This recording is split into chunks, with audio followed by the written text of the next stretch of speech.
I think all of us have always had this fantasy when we sit at our desk and we've had a really long day or a long week of work to think, what if our life just changed radically? What if we did something completely different and followed our passion rather than following the money? I was a marketing director at Microsoft, loved the job, but was burned out.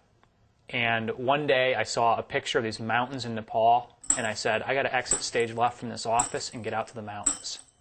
My idea behind going to Nepal was all about escaping from the daily grind at Microsoft, the conference calls, the emails, and just getting away.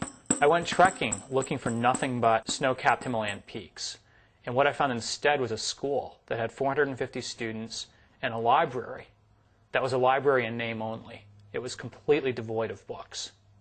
The headmaster at the school noticed my concern, and he spoke a sentence that would forever change my entire life. He said, "Perhaps, sir, you will someday come back with books."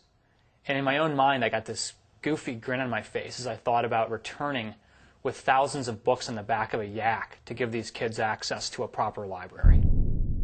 My father and I did a book drive, and a year later, we went back to that rural village in Nepal with thousands of books, and their reaction to the books just touched my heart. They had never seen brightly colored children's books before.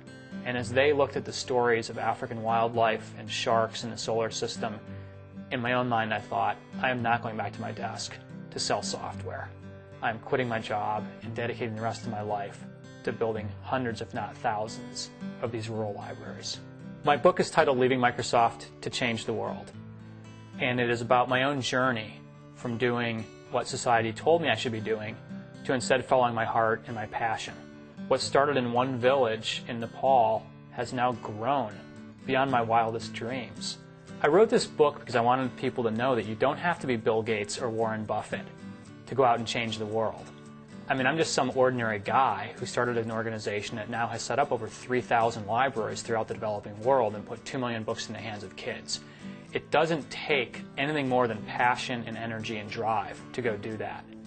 The book is also about taking the lessons I learned in the business world and applying them to the nonprofit sector. When I started my organization, Room to Read, I thought I'd be starting over completely from scratch. But what I found instead was that I could actually take a lot of the principles I'd learned at Microsoft about thinking big, about being very focused on results, about keeping our overhead low, and apply them to scaling rapidly. I've challenged my team and said, why can't we open new libraries throughout the developing world at the same rate that Starbucks is opening new outlets? I hope my book inspires other people to think about what might be possible in their own life if they follow their passion, if they dare to dream big dreams, and if they think to themselves that maybe there is a second act possible during our adult lives.